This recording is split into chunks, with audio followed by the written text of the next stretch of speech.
오늘 우리 주일 예배에 또 우리 주님의 초대를 받아서 함께 이렇게 믿음의 가족이 예배하게 된 것도 감사한 일이고, 또 우리가 한 주에 한 번 뵙지만 이 한 주가 어떤 사람에게는 길 수 있고 어떤 사람에게는 또 짧을 수도 있을 겁니다. 하나님과의 관계에서도 똑같습니다. 하루하루가 어떤 사람에게는 굉장히 길게 느껴질 수도 있고요, 또 어떤 사람에게는 굉장히 짧게 느껴질 수도 있습니다. 그리고 또 그런 가운데 하나님께 또 질문하며 살아가는 사람이 있는가 하면, 또 어떤 사람은 어떻게 하나님 앞에 감히 우리가 인간이 질문을 할 수 있느냐, 그래서 무조건 순종하고 그렇게 살아가면 되지 않느냐, 무슨 질문이 필요하냐, 이렇게 말할 수 있습니다. 물론 둘 다 맞는 이야기예요. 질문도 필요하고 순종도 필요합니다. 그런데 사실 지금 예레미야는 하나님 앞에 사명자로 부름을 받았지만 많은 질문이 있어요. 근데 사실 우리가 사명자로 부름받지 않았다면 질문이 그렇게 없을 거예요. 믿음 생활하면서 우리에게 질문이 있다는 이야기는 하나님과 나와의 관계에서 뭔가 오고 가고 있는 게 있다는 이야기죠. 우리가 가족 간에도 마찬가지고, 친구 간에도 마찬가지고, 서로 질문이 없다면 한번 생각해 보세요. 너무 답답하고, 그죠? 힘들거든요. 근데 사실 우리가 믿음 생활 하다 보면 쉽게 하나님 앞에 기도하면서 꺼내지 못하는 질문이 있어요. 그게 뭐냐면, 하나님, 왜 악한 사람이 잘 됩니까? 이 정도 질문은 그래도 믿음 생활 처음 하는 사람들이나 하는 질문이지, 예레미야 같이 오랫동안 믿음 생활한 사람이 하나님, 악한 사람이 왜 오히려 더 형통합니까? 이렇게 하면 하나님이, 야, 너 내 한지 어제 한 것도 아니고 지금 이 질문 수준이 그게 뭐냐, 이렇게 해야 되잖아요. 그죠? 그런데 오늘 말씀에 보니까 참 놀랍습니다. 우리 하나님은, 야, 너 참 답답한 소리 한다. 그 정도밖에 나한테 질문 못하냐, 이렇게 말씀하시지 않아요. 그 예레미야는 대놓고 이야기하죠. 왜 열심히 사는 사람이, 정직한 사람이 더 손해보며 삽니까? 왜 하나님을 경외하는 사람이 오히려 눈물을 더 흘려야 합니까? 이런 식인 거예요. 그러니까 하나님 없는 사람은 오히려 더 편안해 보이죠? 그런데 하나님 있는 사람은 오히려 더 흔들리며 살아가는 것 같아요. 세상에서 저 사람은 예수 믿어서 참 잘 되고 있어, 이래야 되는데, 예수 안 믿는 사람이 더 잘 되고 오히려 예수 믿는 내가 형통하지가 못해요. 평안하지가 못해요. 이런 질문이 신앙이 없는 사람의 질문이 아니라는 이야기예요. 오늘 예레미야가 그런 자리에 서 있거든요. 그러니까 예레미야 12장 1절 말씀에 보면, 오늘 말씀에서 주께서 나와 변론하실 때에는 이렇게 이야기합니다. 하나님하고 변론해 본 적 있습니까? 어떤 때는 때를 써야 될 때가 있고요, 어떤 때는 내 스스로 포기해야 될 때도 있고, 별일이 다 있습니다.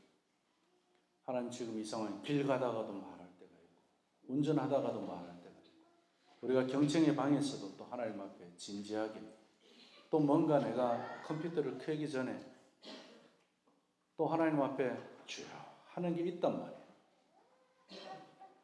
그런 변론, 언제든지 하나님하고 대화가 가능한, 그냥 대화가 아니에요. 디베이트 수준. 하나님 생각이 내 생각하고 다르다는 거예요. 그러면서 주의 하나님한테 예레미야가 딱 띄워놓고 하는 말이 있어요. 하나님은 의로우십니다. 딱 던져놓고, 그렇지만 나에게는 질문이 있습니다. 하나님이 의로우시다면 왜 하나님을 경외하는 자, 믿는 사람들이 더 잘 돼야 되는 게 그게 의 아닙니까? 이렇게 이야기하고 싶은 거거든요, 예레미야는. 우리도 그럴 때 있잖아요. 하나님한테 그렇게 이야기하고 싶단 말이에요. 그런데 놀라운 것은 우리 하나님께서 그 질문을 다 들으신다. 이 기도라는 건 이런 거거든요. 우리가 목요일 날 한 달에 한 번 온 가족이 같이 연합해서 기도할 때 그 연합해서 하는 그 기도의 힘, 기도의 맛, 기도의 기쁨, 재미까지. 또 우리가 경쟁의 방에서 기도하는 것, 아니면 내가 개인적으로 하나님하고 내가 길을 걸어갈 때든지 차 안에서든지 어떤 상황에 있었든지 내가 이야기하고 하나님한테 질문하는 걸 하나님이 다 들으신다. 예레미야는 어떤 시대의 상황에서 이 질문을 했는지 보니까요. 우리가 아시는 대로 유다 왕국이 멸망하기 직전이에요. 그죠? 나라가 등잔 바람 앞에 촛불이. 그러니까 나라가 곧 멸망하는 그 시점에 예레미야가 겉으로는 아직은 멸망하지 않았으니까 성전도 그대로 있죠. 예배도 그대로 지켜지고 있죠. 제사도 그대로 행해지고 있고 그대로 아무것도 문제가 없어요. 그런데 예레미야가 지금 보고 있는 건 뭡니까? 겉이 아니고 속이에요. 그런 이 속은 이미 썩어가고 있는 거예요. 이게 겉은 보면은 굉장히 종교적이에요. 지킬 거 다 지켜요. 그리고 하나님 앞에 할 거 다 하는 것 같아요. 그런데 속은 어때요? 탐심이 있고, 시기가 있고, 우상숭배가 있고, 자기의가 있고. 이 자기의라는 것은요, 내만 옳고 남은 틀렸다 이런 거잖아요. 그죠? 내 생각을 안 들어주면 저 사람은 내 편 아니다 이런 거잖아요. 근데 우리가 하나님의 은혜 안에 있으면 거꾸로 사는 거 아닌가요? 내 생각이 틀렸다고 해도 난 기분 나쁘고 당신 생각이 옳다고 하면 그거 인정해줘도 아무 문제 없어요. 왜? 하나님은 의로우신 분이기 때문에 괜찮아요. 그거 가지고 우리가 싸울 문제는 아니에요. 누가 옳으니 그러니 해갖고 거기에서 기분 나빠할 문제도 아니에요. 그런데 이런 마음의 여유가 없고 하나님 앞에 거룩하고 하나님 앞에 성결하다는 마음은요, 내가 부족하고 내가 잘못했다는 거기서 출발하는 거지 내가 잘했기 때문에 의가 출발하는 게 아니에요. 우리가 거꾸로 신앙생활 할 때가 참 많습니다. 예레미야가 오죽하면 믿음 생활 선지자로 하나님 앞에 선지자로 살아가면서도 하나님 뻔히 알면서 왜 안 믿는 사람이 더 형통하냐? 하나님을 경외하지 않는 자가 왜 세상에서 인정받고 사냐? 왜 우리는 하는 일마다 안 됩니까? 오늘은 우리가 이 질문에 대한 답을 하나씩 찾아가 봐야 됩니다. 심지어 어느 정도였냐면요. 예레미야는 11장을 보면 백성들은 하나님의 언약을 깨뜨렸다고 이미 나옵니다. 오늘 우리가 읽은 12장의 말씀 이전에. 그리고 하나님이 그 부분을 너희들은 나와의 언약의 관계를 깨뜨렸다. 이렇게 분명히 말씀하십니다. 그리고 더 나아가서 예레미야 고향 사람들은 어땠는지 아세요? 그 아나도 사람들. 예레미야가 지금 하나님의 일을 하고 다니는데 그 고향 사람들까지도 심지어 자기 형제 자매, 자기 가족까지도 부모도 예레미야를 인정하지 않았어요. 자, 예레미야는 제사장 집안입니다. 그죠? 그런데 어떻게 해요? 인정을 안 해요. 하나님 일을 하는데 인정을 안 한다. 이게 왜 그럴까요? 속이, 겉은 종교적인 행위를 그 사람들은 또 다 하고 있어요. 그런데 속이 썩어 문드러져 있는 거예요. 왜? 우상을 섬기고 있고 사단에게 속는 삶을 살아가고 있다 보니까 하나님 앞에 옳은 일을 하는 사람도 옳게 안 보입니다. 이게 그때 예레미야 시대의 영적인 상황이었어요. 그래서 6절 말씀, 오늘 6절 말씀 보면 네 형제와 아버지의 집이라도 너를 뭐한다? 속인다. 예레미야는 현실 속에서 직접 배반을 당합니다. 그리고 사역 현장에서는 어떻습니까? 조롱당해요. 오히려 내가 옳은 일을 하고 있는데 옳은 일을 하고 있다고 이렇게 칭찬받는 게 아니에요. 아, 고생한다 이게 아니에요. 그래도 인정 못 받는 데서 누가 예레미야 옆에서 가족 많은 그래도 그래 네가 하는 게 옳다. 우리 하나님이 살아 계신다는 거 가지고 뭔가 좀 그렇게 말해줄 수 있어야 되는 거 아닙니까? 그런데 내 가족마저도 그렇게 하지 않는다는 이야기예요. 불의한 자가 오히려 힘을 얻는 그런 장면을 예레미야가 보면서 그런 현실 앞에서 하는 질문이 하나님 왜 내가 하는 일이 옳다면은 하나님이 이 일을 하라고 하셨잖아요. 근데 이 일이 옳다면은 나를 낳아준 아버지한테라도 내가 인정받아야 되는 거 아닙니까? 내 형제로부터라도 인정받아야 되는 건데 왜 인정 못 받습니까?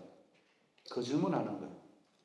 이건요 그냥 이론적인 질문이 아니라 피를 토하는 질문입니다. 우리가 처음 부분에서는 이 질문이 너무 신앙의 초보적인 질문이지 않느냐 이렇게 이야기했잖아요. 그렇지 않다. 솔직히 그렇지 않습니까? 우리가 공부를 해도 그렇잖아요. 하나님, 나는 하나님 앞에 봉사하고 나는 하나님 앞에 이렇게 일하고 시간을 내서 이렇게 하는데 그러면 하나님 내 머리를 조금 천재답게 하든지 좀 더 머리를 좋게 해서 기억력도 좋게 해서 시험 공부하면은 쟤들은 10시간 공부하더라도 나는 1시간 만에 끝내줄 수 있도록 하나님 해주면 얼마나 좋습니까? 공부하는 사람들 그렇지 않습니까? 우리 사업하는 사람들은 어떻습니까? 우리 예수 믿는 사람들 건강은 또 어떻습니까? 안 믿는 사람들보다 하나님 봉사하는데 힘과 다리에 더 근육도 좋아지고 질병도 없어야 되고 그렇지 않습니까? 그런데 어떻게 해요? 예수 안 믿는 사람들이 골프 치러도 잘 다니고 뭐 시간도 많고 그죠? 돈도 여유도 더 있는 것 같고 현실이 그런 거예요.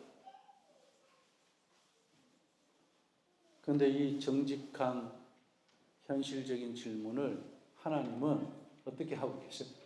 듣고 계신다. 이게 기도예요. 우리가 어떤 이야기를 하더라도 하나님은 듣고 계신다. 그래서 시편 73편에서도 보면 아사베 시에서 이렇게 이야기합니다. 볼지어다 이들은 악인들이라도 항상 평안하고 재물은 더욱 불어나는 것. 악인이 더 부자가 되고 있는 거예요. 예수님 잘 믿는 사람들은 더 가난해지는 거예요. 하는 일마다 안 되는 거예요. 아유 저기는 흥한다 그러고 나라가 엉망이고 경제가 세계적으로 어려운데도 저 집은 잘 되고 있는 거예요. 하나님하고 아무 상관없는 사람. 진짜 하나님이 계십니까? 의심이 생길 정도로 하나님의 사람이 그렇게 생각할 정도로 그렇게 지금 아삽도 똑같이 이야기하는 거예요. 욥은 어떻습니까? 실질적으로 자기가 누구보다도 세상에서 최고의 고난을 겪은 사람이에요. 역사 속에서 인류 역사 속에서 욥의 고난만큼 겪은 사람 없을 겁니다. 그런 고난을 겪은 욥도 뭐라고 이야기하느냐면 21장 7절 말씀에 어찌하여 악인이 생존하고 난 지금 죽을 지경이다. 장수하며 세력이 강하나이까 하나님한테 그렇게 질문을 해요. 하박국은 외쳤습니다. 1장 13절에 보니까 어찌하여 거짓된 자들을 하나님 방관하십니까? 자기 의의가 엄청난 사람이에요. 선지자들 그렇잖아요. 하나님 말씀을 전하는 사람이니까 옳고 그른 거 정확하게 분별하는 사람들이에요. 그러니까 하나님도 내 의해서 하나님 불공평하게 보이는 거예요. 불의하게 보이는 거예요. 근데 오늘 예레미야는 하나님은 의로우십니다 해놓고 지금 그 말하는 거예요. 근데 그거는 제가 변함이 없이 하나님한테 내가 믿음을 갖고 있습니다. 거기에 대한 생각은 변함없지만 지금 현실은 너무 불의합니다. 그 이야기를 하는 거예요. 악인이 자기보다 의로운 자를 삼키는데 하나님 왜 그냥 계십니까? 이렇게 이야기합니다. 성경은 이런 질문들에 대해서 낯설어하지 않습니다. 오히려 믿음의 사람들은 이런 질문의 골짜기들을 걸어가고 있죠. 그렇게 살아가고 있습니다. 지나가고 있는 거예요. 우리 예충 가족들, 오늘 예배하는 우리 모두 다가 마찬가지. 하나님은 우리의 질문들에 대해서 무례하다고 여기지 않으십니다. 하나님은 우리의 오히려 가면을 쓴 그런 경건보다 하나님 앞에서 무례하다고 생각하는 이런 질문, 이것이 오히려 더 진실한 실험으로 보여질 수 있습니다. 그렇게 기도하세요. 종종 신앙이라는 것은요, 늘 평온한 것을 유지하는 것만이 신앙, 저 사람 신앙생활 잘한다, 믿음이 좋다, 이렇게 생각을 해요. 신앙이 좋은 사람은요, 하나님한테 할 말 하는 사람. 다윗도 마찬가지예요. 왜 하나님이 다윗하고 친하고 다윗이 하나님하고 친해서 친구가 됐을까? 아브라함은 하나님하고 왜 그렇게 친하게 지냈을까? 아브라함 가는 데마다 하나님 음성 들으면 아브라함이 제일 먼저 뭐 했죠? 하나님 음성이 딱 임하고 나면 말씀을 듣고 난 다음에 이게 감당이 안 되는 거예요. 그러니까 어떻게 했어요? 항상 제단을 쌓았어요. 돌제단을 쌓았다고 했어요. 길갈에서도 그렇게 했고 베델에서도 그렇게 했고 가는 데마다 그랬어요. 예배가 답인 거예요. 하나님 음성이 들려주고 나니까 성전을 경험하는 거예요. 그런 데서 질문이 많아지는 거예요. 그리고 또 현실에 와서는 모든 게 다 질문투성인 거예요. 이번에도 제가 망했습니다. 이번에도 제가 실패했습니다. 이번에도 제가 무너졌습니다. 하나님 안 계신 것 같아요.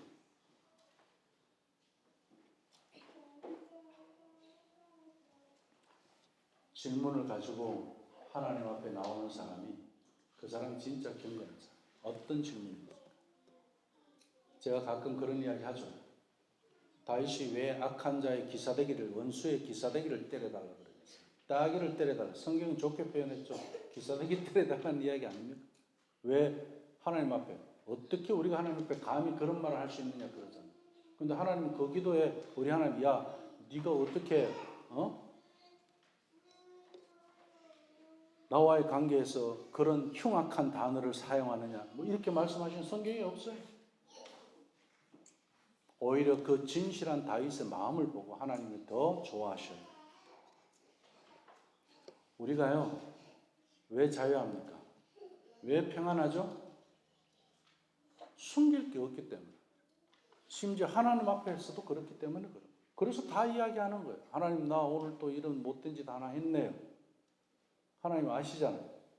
그런데 내가 안 하려고 했는데 해봤습니다. 이렇게 되는 거잖아요. 하나님 그런 걸 좋아하신다는 이야기.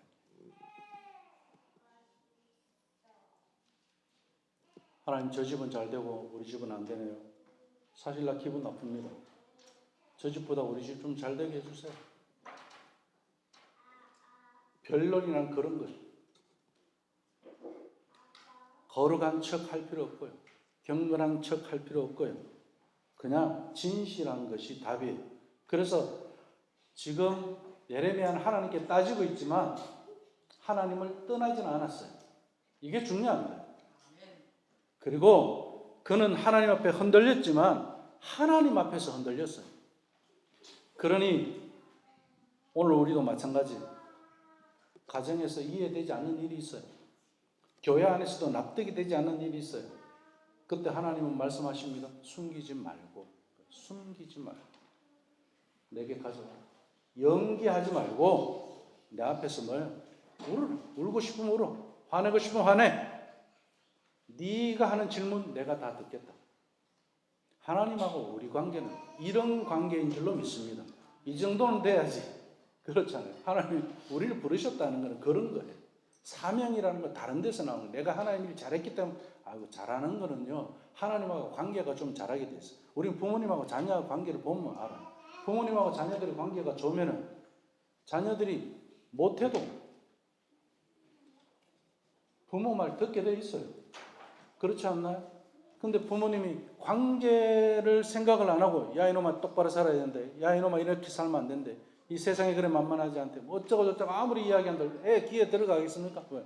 나하고 한 번도 축구 게임도 안 했고 뭐 나하고 한 번도 같이 밥도 안 먹어봤고 나하고 한 번도 한 5분도 같이 대화 안 해봤는데 나보고 지금 이렇게 하래 저렇게 하래.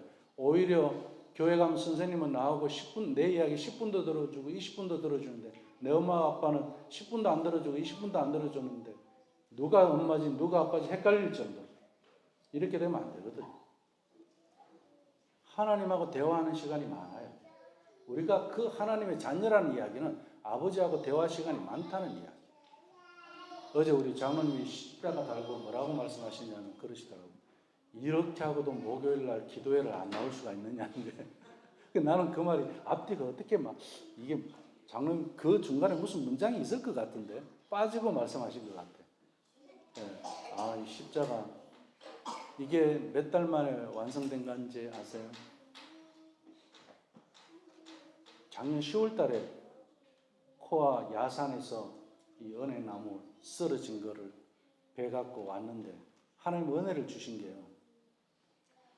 장로님이 그냥 톱으로 가로 하나 자르고 나무 하나 그래 자르고 또 하나 괜찮은 놈 하나 골라갖고 또 긴 거 하나 잘랐어요. 그래갖고 비율을 보통 십자가 비율이 있잖아요.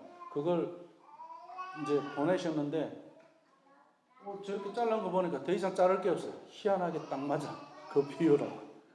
그것도 굉장히 은혜였죠. 거기다가 이제 또 뭐 이거 이제 껍질 좀 벗겨내고 그러면서 이제 저렇게 칠하고 이제 조명하고 하는데 그동안에 이제 교회 공사하는 시간도 있고 이러고 하니까 하나님이 여기 십자가에 요 자리를 예배해 놓으신 것 같아요. 아주 십자가가 저기 앉히기에 딱 좋은 자리. 보통 십자가 이 중간에 있잖아요. 그죠? 근데 뭐 꼭 중간에 하라는 법은 없잖아요. 근데 제가 그랬어요. 누가 왜 중간에 안 했냐고 따지는 사람이 있으면 이렇게 이야기해 주라고 했어요. 한편 강도 우리 거라고. 그 예수님 십자가에 그 한편 강도 옆에 있는 거 있잖아요. 그거 생각하라고. 그러니까 무슨 이야기든 할 수 있어요. 그런데 왜 네가 그런 고정관념으로 중간에 있는 십자가만 생각하고 그게 뭐 어디 성경에 나오는 거냐 이렇게 따지고 싸울 필요 없어요. 그죠? 그냥 들어주고 그리고 또 거기에서 은혜가 되는 이야기를 또 나눠주면 되는 거예요. 그런데 이번 달 다음 주인가요? 온가족 기도회가 우리가 목요일날? 네. 이렇게 듣고도 다음 주 목요일날 못 나서 우리 장로님 시험 놉니다. 사실 우리 교회는 물리적으로 나와서 이런 이야기는 안 하죠. 은혜로 나오는 거예요. 그죠? 그래서 가니까 뭐 나오신 분들이 못 나오신 분들까지 못까지 같이 기도해야 되는 거니까 많이 나오면 빨리 마치고 적게 나오면 못 나오신 분들까지 해야 되니까 길게 하는 걸로 그렇게 갈까요? 네. 좌우지간 자 이제 말씀을 좀 더 이어가 보겠습니다.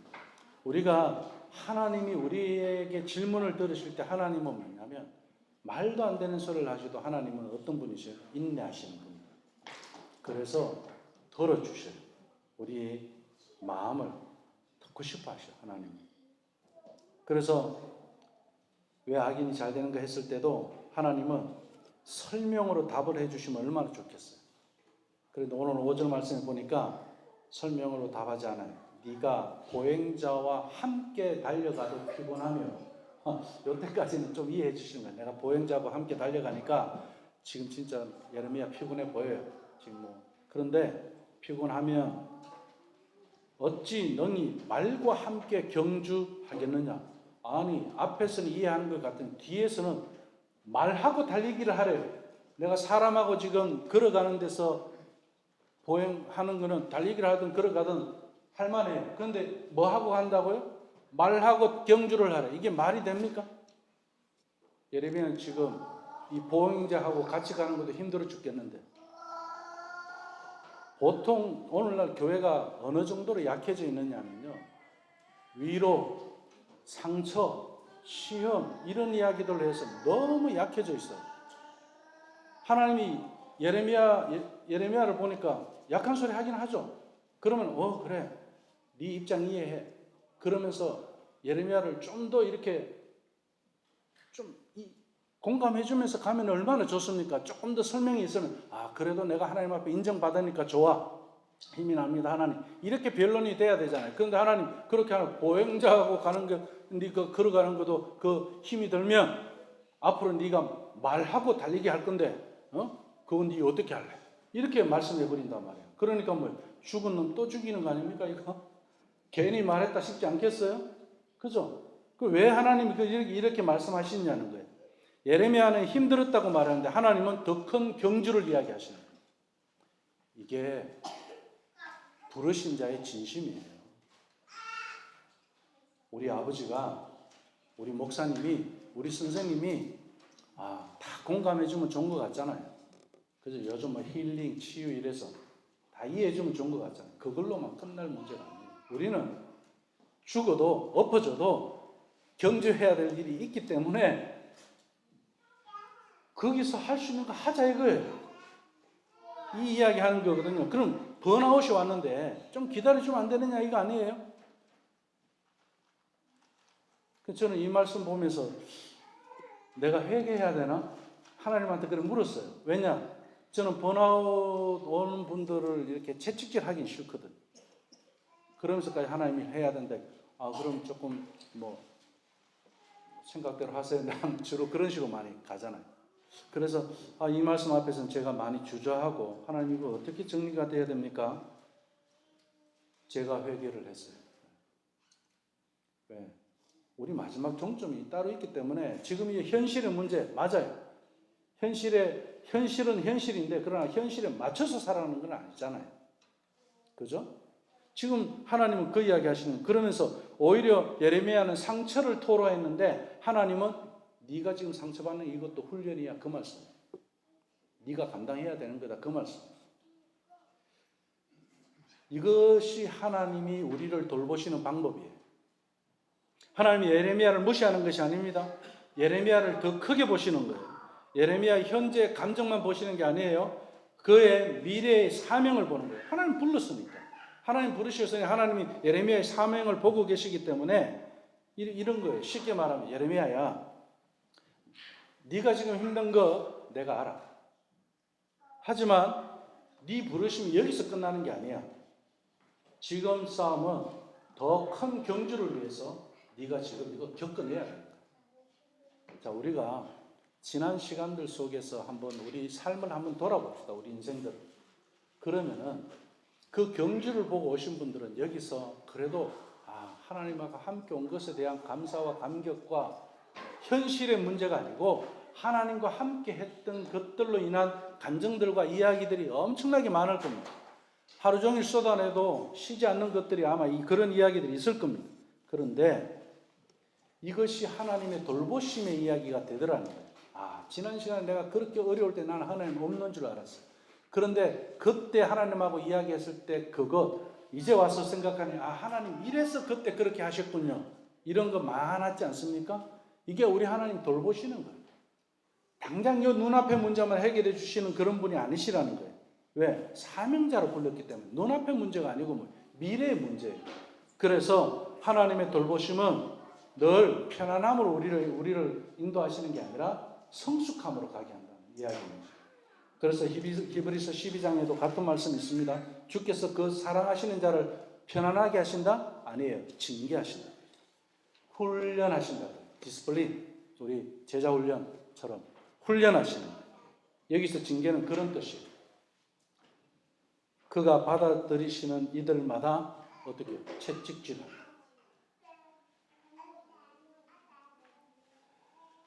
맷집이 좀 생기게 하겠다 이 이야기. 예레미야야, 네가 이 하나님 말씀 전하는 데 있어서는 저 세상에 그런 불공평한 거 보면서도 그거 네가 이겨낼 수 있도록 지금 좀 막고 거기서 네가 화도 좀 내보고 그거 내 다 들어줄게. 근데 뭐야? 너 여기서 믿음의 경주를 해가는 지구력을 내가 키워줄 거야. 그런 근육을 키워주기 위해 사는 일이니까 지금 이거 네가 감당해. 그 이야기입니다. 지금의 삶 속에서 우리의 이 믿음의 지구력, 그죠? 보행자하고 뛰는 것도 있는데 말하고 뛰게 합니다. 더 깊은 준비를 하나님 하신다는 거예요. 우리에게도 마찬가지입니다. 지금 우리가 겪는 문제, 지금 우리의 눈물, 지금 우리의 억울함이 그저 나를 망가뜨리는 그런 시간이 아니라 하나님이 더 깊은 사명을 감당할 사람으로 빚으시는 시간인 줄로 믿습니다. 이 하나님 돌보심은요, 아주 현실을 직시하게 합니다. 보통 우리 믿음의 사람들 보면 비현실적이다 이런 이야기 하잖아요. 현실을 무시하고 막 그냥 미래에 대해서 이야기하고 소망에 대해서 막 이야기하니까 아유 그건 그때 가서 보지 뭐 지금 사람 내일 일을 어떻게 알아요 이러면서 현실은 그렇지 않지 않느냐. 믿음 생활하면서 우리 그런 이야기 많이 듣습니다. 또 그렇게 이야기하기도 하고 그렇게 할 수 있어요. 예레미야처럼. 그러나 하나님이 더 깊은 뜻이 있다는 사실을 우리가 기억해야 됩니다. 그래서 12장 오늘 5절 말씀 하반절에 보면 네가 평안한 땅에서는 무사하려니와 요단의 창이란 중에는 네가 어떻게 하고 미래를 대비시켜. 평안한 땅에서도 흔들린다면 요단강이 범람하는 그때는 네가 어떻게 하겠냐. 우리 하나님이 우리를 어떤 방식으로 케어하시는지 아시겠죠? 그냥 편안하게 해주시는 걸로 케어하시는 게 아니라 여전히 우리는 훈련 중이에요. 여전히 우리는 채찍질을 당하면서 그렇게 하루하루를 살아가는 것이 우리에게 주어진 몫이더라는 거예요. 예레미야의 문제는 서두에서 말씀드린 것처럼 밖에서만의 문제가 아니었죠. 먼 곳의 핍박보다 가까운 곳의 배신이 더 깊게 박힐 수 있어요. 그런데 하나님은 이 현실을 숨기지 않으십니다. 막연한 낙관으로 가게 하지 않아요. 그냥 잘 될 거다. 이게 아니에요. 정면으로 보게 합니다. 네 바로 옆에 네 가족도 네를 배신해. 다 경험하게. 다 겪게. 근데 예레미야는 현실을 보니까 하나님 아무리 그래도 내 가족이 그러면 안 되는 거 아닙니까? 이런 거예요. 우리 부모님들이 정말 아이들을 사랑한다면 세상이 늘 따뜻하다고 그렇게 속이면 안 돼요. 오히려 넘어질 수 있다는 것을 가르쳐줘야 돼요. 실패를 가르쳐줘요. 지면은 막 울고 불고 때를 쓰는 애들 있잖아요. 나 지고 못 살아 그런 거죠. 우리 부모님들도 막 야 그래도 이겨야지 막 이런 거 있잖아요. 저도 어릴 때 그러고 울고 집에 들어가지를 못해요. 울고 맞고 돌아 때리고 돌아가지 뭐 왜 맞고 돌아왔나 형님들이. 그런 식이에요. 제가요 노회 축구를 우리 옛날 교회에서 청년부 때 노회 때 체육대회를 해도 그래요. 목사님들이 승부욕이 더 강해요. 막 지면 안 된다는 거야. 그러면서 그래 제가 또 신학교를 갔더니 족구를 하는데요. 인간의 재성은 그때 다 봐요. 내기를 하잖아요. 그러면은 재성이 다 나와. 오늘 전심 사기, 오늘 저녁에 통닭 사기 딱 걸어놔 버리면 족구하면서 목숨 걸고 해요. 어떤 목사님은요, 부목사를 이력서 딱 받고 면접할 때 이력서 다 좋아. 이제 서류는 오케이. 근데 당회장실 들어오자마자 당회장실 거기에 축구공이 하나 달아져 있어요. 들어와서 한번 차보래. 족구 잘하네. 족구 못하면 포기업자 자격이 없어요. 이런 식이에요.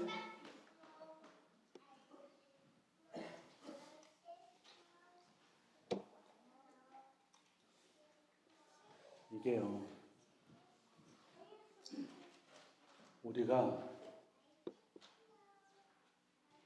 내 생각에 맞춰서 되지 않는 것들이 많다는 걸 알게 해줘야 돼요. 아이들한테. 그래서 질 수 있다. 저도 괜찮다. 넘어질 수 있다. 넘어져도 괜찮아. 그래야 일어서는 법을 알지. 그렇잖아요. 세상은요. 지면 안 돼요. 1등만 인정받지 2등은 기억도 못해요. 우리는 세례요한 같은 사람 보면 참 위로가 돼요. 이인자로서 나도 저렇게 한번 살아봐야 되겠다. 희망사항이야. 그죠? 그는 흥하여야 되겠고 우리 예수님은 흥하여야 되겠고 나는 망해야 되겠고 이런 소리 한번 하고 싶어요. 사실. 그런데 그 말도 참 힘들잖아요. 그죠? 괜찮아요. 주 안에서 망하는 거는 제가 우리 교회 옛날에 사업하는 분한테도 그랬어요. 망해도 성경대로 하다가 망하자 그랬어요. 근데 결국 성경대로 안 하면서 망하더라고요. 어차피 망했잖아요. 그럼 어떻게 해요? 성경대로 하면서 망했으면 그나마 그래도 하나님한테 훈련이라도 됐잖아요. 지금 예레미야처럼. 중요하거든요. 똑같은 결과라도 틀려요. 하나님도 그렇게 하신다는 거예요. 참 사랑은요, 달래기만 하지 않습니다. 늘 때로는 깨우고요, 때로는 경고하기도 하고요, 때로는 눈을 뜨게도 합니다. 그래서 우리 부모님들이 아이들 교육할 때도 징계라는 게 있어야 돼요. 무조건 우리 아이 사랑한다고 오냐오냐 한다는 걸 해갖고 나 지금 고민이 생겼어. 손주가 생겼는데 저놈을 어떻게 혼낼 게 없잖아. 근데 참 아닌가 아니다 확실하게 해줘야 되는데 그 지금 그런 게 생겨요. 그 우리 교회 아이들도 마찬가지죠. 제가 아닌가 이럴 때 가르쳐 줄 때 좀 방법이 있거든요. 그러면은 왜? 애들 사랑하기 때문에. 애들 그거 알고 살아야 되니까. 우리 여름에 축구할 때도 어떻게 하죠? 지는 게 뭐라고요? 예? 예? 지는 게 이기는 거다. 지는 것도 은혜라고. 그래서 축구는 그래갖고 이겼잖아요. 그러면 또 이긴 게 또 미안하니까 골동골 이래갖고 또 마지막 마무리 그렇게 얼마나 좋습니다. 세상은 그렇게 안 해요. 1등만 인정받아요. 한 사람만 인정받아요. 우리 예수님 오신 게 얼마나 고마운 줄 몰라요. 꼴찌도 구원받아요. 얼마나 감사합니다. 베드로전서 4장 12절 말씀에 사랑하는 자들아 너희를 연단하려고 오는 불시험을 이상하게 여기지 말라 그랬어요. 이상한 일 당하는 것처럼 이상히 여기지 마라. 불시험이 있다는 이야기.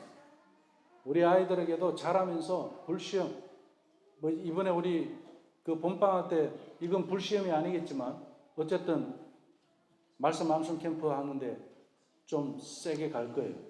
근데 나는 세게 하려고 요한복음 15장 이번에 전체 영어 한국어로 좀 2박 3일 하는 동안에 다 외우려고 했더니 아까 이제 아이들 여기 사무실에 잠깐 들어와요 가지고 나하고 이야기하면서 이번에 그렇게 할 건데 어떻게 양이 너무 적나? 맞나? 이랬더니 예슬이가 적대. 동준이가 시편도 해야 된대. 하고 뭐. 그러니까 예슬은 그건 다 했잖아요. 아유, 그런데 이게 한 아이들, 안 한 아이들도 걱정할 필요가 없어요. 한 아이들하고 같이 하잖아요. 그러면 같이 잘 돼요. 같이 잘 돼요. 그래서 훈련해야 돼요.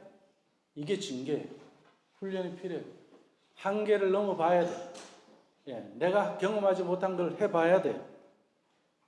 그럴 때 우리에게는 교훈이라는 게 생겨요. 그리고 하나님이 일일이 설명하지 않아도 우리를 통해서 설명하게 하셔요. 하나님. 그게 간증이에요.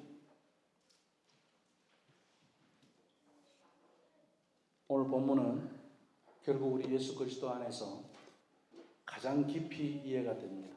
예수님은 가장 의로우신 분이었지만 가장 불의한 일을 겪으신 분이에요. 우리가 그렇게 사는 거예요. 우리가 의인되었잖아요. 예수님처럼 가장 불의한 일을 겪으며 살아갈 사람으로 우리를 부르셨습니다. 악한 자들이 더 큰 소리를 냈고요. 거짓된 자들이 더 강해졌고요. 강해 보였고요. 그렇지만 우리 의로우신 주님은 십자가에 달리셨습니다. 예수님은 가까운 자의 배신을 경험하셨어요. 멀리 있는 원수만이 아니라 함께 밥을 먹었던 제자의 입맞춤으로 팔리셨습니다. 시편 41편 9절 말씀을 보면 내가 신뢰하여 내 떡을 나눠 먹던 나의 가까운 친구도 나를 대적하여 그의 발꿈치를 들었나이다. 이렇게 말씀하고 있습니다. 게세마네에서 우리 예수님도 아버지께 솔직히 기도했습니다. 내 아버지여 만일 할만하시거든 이 잔을 내게서 지나가게 하옵소서. 하지만 그러나 나의 원대로 마시고 아버지의 원대로 하십시오. 이렇게 이야기합니다. 여기서 우리는 압니다. 믿음은 질문이 없는 상태가 아니에요. 믿음은 질문 가운데서도 아버지를 놓치지 않는 겁니다. 예수님은 가장 큰 경주를 끝까지 달리신 분이에요. 예레미야에게 주신 말과 함께 경주하겠느냐라는 이 말씀은 궁극적으로 예수 그리스도 안에서 완성이 되는 줄로 믿습니다. 우리가 예수 그리스도 안에서 이것을 완성하는 삶이 우리에게도 주어진 거예요. 그것을 우리는 선물이라고 이야기합니다. 주님은 십자가의 경주를 끝까지 달리셨고 부활로 그 길이 패배가 아님을 보여주셨습니다. 그러므로 오늘 본문을 읽는 우리는 절망 속에 남겨지지 않습니다. 우리를 훈련하신 하나님은 차가운 감독관이 아닙니다. 제발 우리 하나님을 그렇게 만들지 마세요. 우리를 아들의 길로 먼저 보여주신 그런 아버지셔요. 그래서 로마서 8장 28절의 말씀은 하나님을 사랑하는 자 곧 그 뜻대로 부르심을 입은 자들에게는 모든 것이 어떻게 해요? 합력하여서 선을 이룬다고 그랬습니다. 그래서 모든 것이 편하다는 말이 아니에요. 모든 것이 설명이 가능하다는 말이 아니에요. 모든 것이 하나님은 모든 일에 있어서 하나님의 손에서 헛된 것이 없다는 이야기예요. 합력하여서 선을 이루신다.